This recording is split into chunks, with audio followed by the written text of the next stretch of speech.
back to Heels on Hardwood, everybody. Thank you so much for joining me. Today, I have the honor and the privilege of speaking with one of the greatest ball handlers in NBA history and a current development coach for the Dallas Mavericks, God Shammgod. How are you doing, Coach? I'm good. How are you doing? How's everything? I'm doing good. Thank you so much. I appreciate you taking the time to speak with me. I know you guys be having a crazy schedule right now, right? Yes, with COVID and testing and traveling, it's a lot, but it's good. We're blessed to be working and blessed to be doing something we love. So that's a good thing. Yeah, most definitely. I couldn't agree with you more. So I'd like to start off, Coach, talking a little bit about your professional career. You had the opportunity to play both in the NBA and overseas. Yeah. In your opinion, Coach, how do you feel the game has evolved? And do you agree with those who say that being a pro was harder back then than it is now? Um, well, the game has evolved a lot since I we played. When I played, they wanted the point guards to pass it to big men because when I got in the NBA, you had Shaq, Patrick Ewing, David Robinson, Keem Olajuwon, you had all these great big men. And me coming from New York, it was always taught, like basketball was taught positionless. Mhm. So me growing up and playing New York and trying to come into the NBA, and I guess that's why a lot of NBA players, point guards and stuff resonate with me now, Mhm. even more than when I played, because, it was like most people say, I probably was like the first of my kind. So they were like, you was ahead of your time. So now, 25 years later, the way I played back then, that's how point guards and guards play now. Mhm. So that's why I think I have like a good fan base, or, a lot of people look to me for certain things because I remind them of them, but years earlier. Mhm. And I think, I don't want to say it's harder because every era is different and every era come with different challenges. So, somebody in this era might say, oh, our era is harder because they might feel like it's more talented and more talent, more people. And in our day, you probably say it was more harder because, you had rough fouls and you could play rough and you could do different things. So I wouldn't say, I would just say the basketball has evolved. Just like before us, Mhm. it was basketball before us, and we thought our era was the best and strongest era. So, no, I just think, it's just about eras, and you can't really compare eras because the rules are different. In this era, the three-point line is like a big thing, whereas in our era, it really wasn't.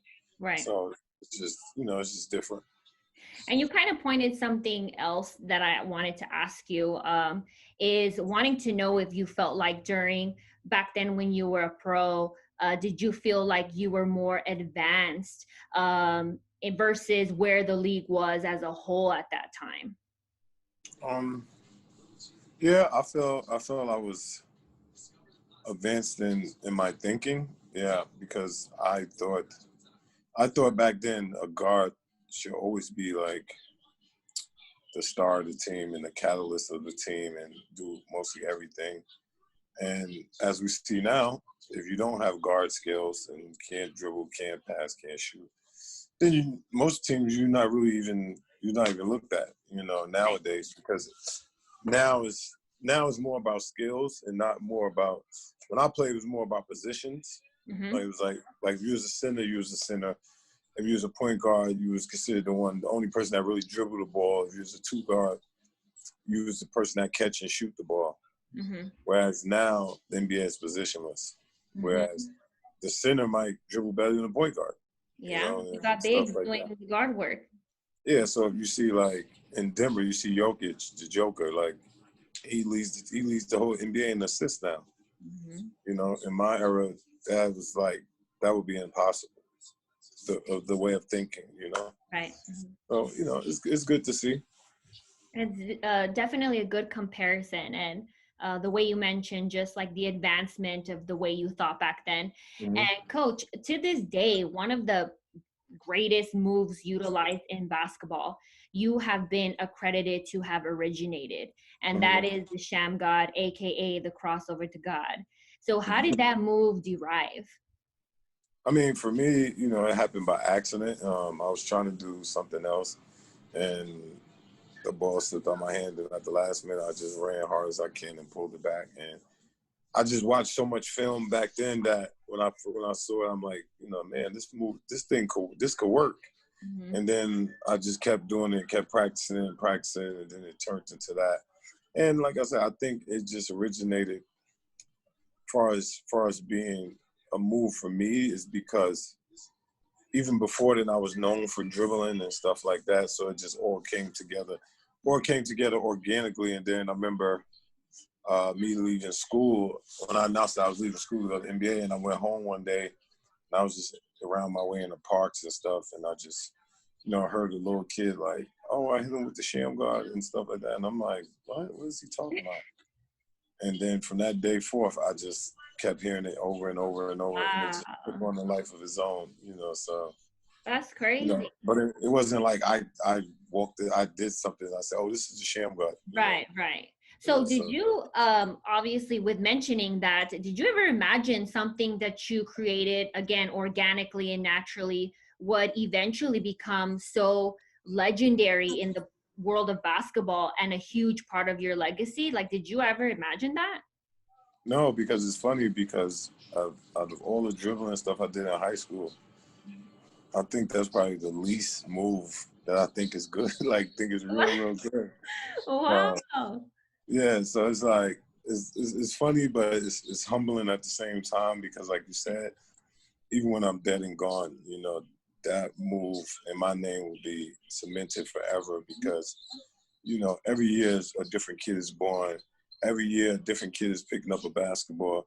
Every year a kid is being taught the Shammgod. So it's like, even when I'm dead and gone, they're gonna be saying the Shammgod. So for me, it's an amazing but mostly it's a humbling thing because, you know, it takes people millions of years to like make something that they came into better than how they found it. And Right. for me, it's like I know that I would have advanced basketball. I would have I made basketball better than how I found it. You Mhm. know, if you understand what I mean. No, no, most definitely. You And know, there's some people who will never have that opportunity, unfortunately. yeah. So it's like it's a beautiful thing to go to work and you know, most people they find out who they inspired like when they pass away or something happened. You know, for me to go to work in the NBA with a great owner like Mark Cuban, Coach Rick Carlisle, you know, they give me the platform and they just want me to be me. So for me to be there every day and live in my inspiration is an amazing feeling for me because Huge. uh, yeah, it's because it's like I don't see it. I won't my just not my family and my friends and know about it when I'm dead and gone. I would have felt it too. You Right. understand? Because most people they don't feel it. Their family and friends feel it after they're dead and gone and passed on. That You know? rippling effect. Yeah. So you know, so I'm blessed and fortunate enough to live in my inspiration and you know, and then I'm part of a certain club that's good because it's like you know they say all the you know the great ones or something.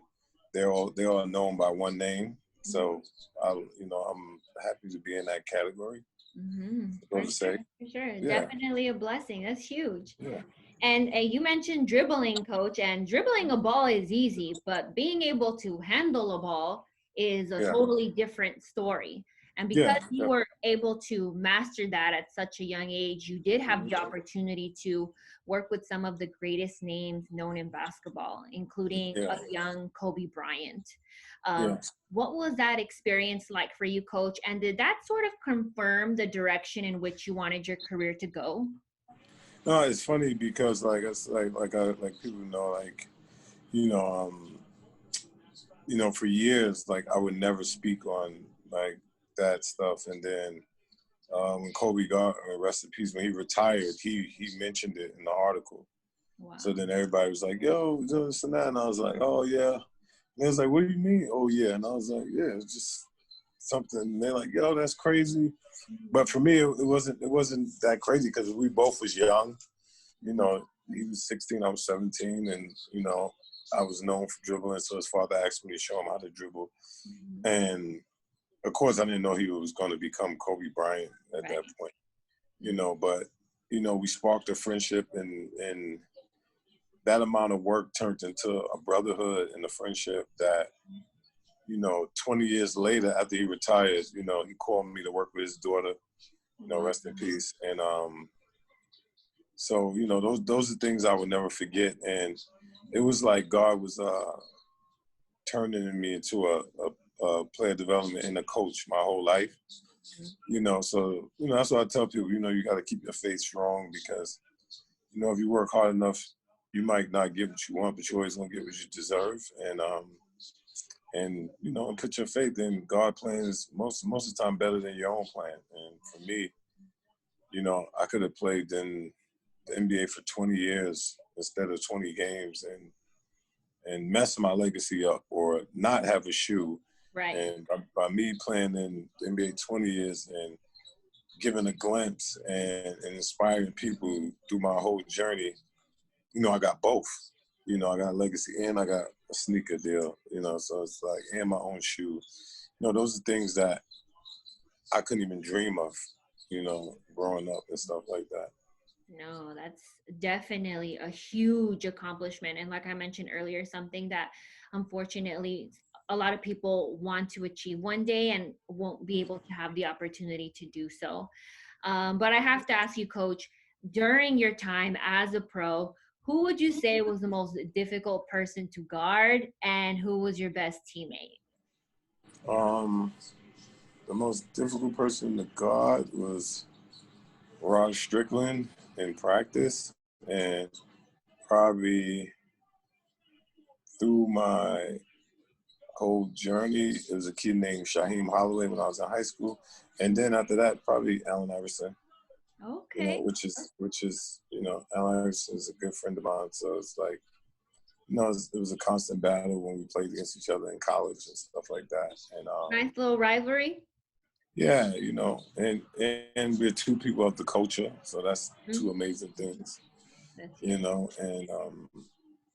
And then the next question was my favorite best teammate. teammate, yeah. My best teammate had to be Corey Wright and Jamel Thomas in college, and a guy named Kerry in high school, and then the pros, probably Ross Strickland, Chris Webber, Juwan Howard, and Darvin Ham. Like, they all looked after me, like, when I was in. So he got a list. I was looking for one of each, but you got a list. That's hard. Yeah. I respect it. And Coach, let's talk a little bit about obviously what it is that you're doing now. You've been the development coach for the Dallas Mavericks now since 2016, and you're having the opportunity to work with a lot of who a lot of people refer to as the future of the NBA in Luka Doncic. What is it about his skill level that you feel like separates him from other players that you've worked with in the past? Luka the Don, Luka, he just has so much swag. Like, it's just like, it's so much swag, and he's just a great player. He's been a great player, his whole life mostly, and he just got the it factor. It's the same thing like with Kobe. Certain people you meet in life and you see, and in the biggest moments, they're the calmest, and they seem to have a way to make every big shot. And they just look like the role that they're in, because I like to always say, like my grandmother always say, rest in peace. We're all just part of a movie, and we're as part of the same movie. We just got different actors, and you see certain people in life, and they just fit. For some reason, they look like a basketball player. They embody a basketball player. They embody star quality. And Luka has that, since the first day he came to the Mavs, he got the boyish look and stuff like that, and got the $1 million smile, and, but he got the clutch jeans. He on the court. He rip your heart out to win the game and stuff like that. So he has all that in one, and that's just the making of a great basketball player. But even a better person, he just loves to play basketball, and he's just such a good kid, a good adult right now, young adult. So it's like, And he's so young. yeah, Young that's what I said. Yeah, adult. Like he's he's a still young, growing. yeah, he's a young adult, and then he's like, he's like a paint. You know how painters see a canvas that they want to paint. They're like, this canvas is so good, and Luka's like that. Like he's like, if you're a trainer, if you're a coach, if you're anything, you would want to work with that canvas because there's so much talent on the canvas that it could become anything. And Luka's just barely scratching the surface of his talent, and it was rightfully so that he should be labeled as a future of the NBA because he brings all that and more. So, sky's the limits for him. I'm just happy to be blessed and be a part of it. And I'm blessed. Mark Cuban gave me a chance to reinvent my career, and I couldn't ask for a better owner, better person. Whether it's social injustice to COVID, he's on the front line and he's doing everything in his power to make the world a better place. And I'm just blessed and fortunate at this time. Huge blessing, and I'm excited to watch because again, he's young. He's still got a whole career in front of him, so I can't wait to continue to watch him develop. And earlier, Coach, you did mention your shoe deal, so congratulations again with that. Your shoe deal with PUMA. The Legacy Shammgods are fire. Last time I tried to get a pair, they were sold out from last time that I checked. Yeah, we got new ones coming, so I got you. Okay, yeah, they were sold out. So, but I'm not gonna lie, like I was looking at the shoe. I'm a huge sneakerhead. My favorite part, the inside of the shoe, you got a step-by-step tutorial on how to do your move. But talk to me a little bit about the project, like everything, because it's not like you put so much thought into it. Yeah, I just wanted to give a roadmap of my life, my basketball life, because a lot of people always, because I'm not always out there and like all over the place. So a lot of people want to know certain things and know how to do the move or where it come from or how did you get your style of play. So I just put everything into my shoe, like even like down to the color scheme is the color of my high school jersey, the concrete on the side, New York is considered a concrete jungle, and the Jordan 4s is the first Jordans I had with the concrete on the side. So this is just fond memories. 1997 is when the whole world saw the move in the NCAA tournament, so that's on the back of the shoe. And then, like you said, the tutorial of the move is inside, so you see step by step on how to do the move. Okay. And then you got GS on the tongue for God Shammgod. So it's just one of those things that because I know what the people want from me, and I know what my family and friends, and I wanted to make the shoe just authentic for me. And I'm just blessed and happy everybody loved the shoe and they sold out. And we got another shoe coming. Okay, I was about to ask you because I saw you posted some Shammgod Lows. I was like, oh, those disrespectful right there. And you even posted Mark Cuban. He was rocking them on your story. A bunch of people were asking you like, okay, when are these coming out? And you haven't said anything. So are we getting like exclusive here? When are they dropping? Yeah, so definitely we getting I got another shoe coming out in 2 months, and I got a sweatsuit and t-shirt and shorts. So it's like a whole Shammgod collection legacy. So be on the lookout for that, and I'll make sure those are nice. Very nice. And like I said, it's just a like I said, it's an amazing blessing because there's only a handful of people in their careers that ever get shoes.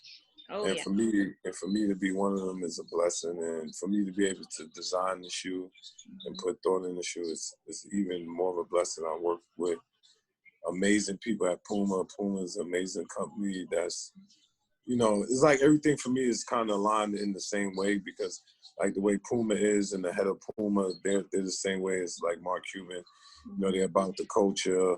They're about, Black Lives Matter. They're about COVID, keep it safe. You know, it's just about the communities and the minorities. So, you know, that's been my thing my whole life, that I always wanted to be inspiration from where I come from and to always give back. You know, this year we gave over, 5,000 masks to black and brown communities when the COVID first started, when I with my shoe. So, you know, it's been a journey, but it's been an amazing journey. And, you know, my faith is strong, and, I know God got great things ahead planned for us. So, For sure. And I wanted to mention that because that's one of the main reasons why Puma wanted to work with you, is because yeah. of all of the activism that you do. You've donated your time, Hmm. meals, money, Hmm. shoes to all of these underprivileged children, because they don't just work with anybody, like as you mentioned. Yeah. So, Hmm. how does it feel for you to be able to do these things now when you look back and you say, wow, like this is where I'm from, this is where I once started, and now to see everything it is that you're doing? I mean, like I said, for me, it's amazing, and I got great people I could talk to. Everybody that know, I'm signed to Rock Nation. There's no other better, mentor and somebody to follow than Jay-Z. And then on the other end of the spectrum, I got somebody in Mark Cuban I could look to and get advice from.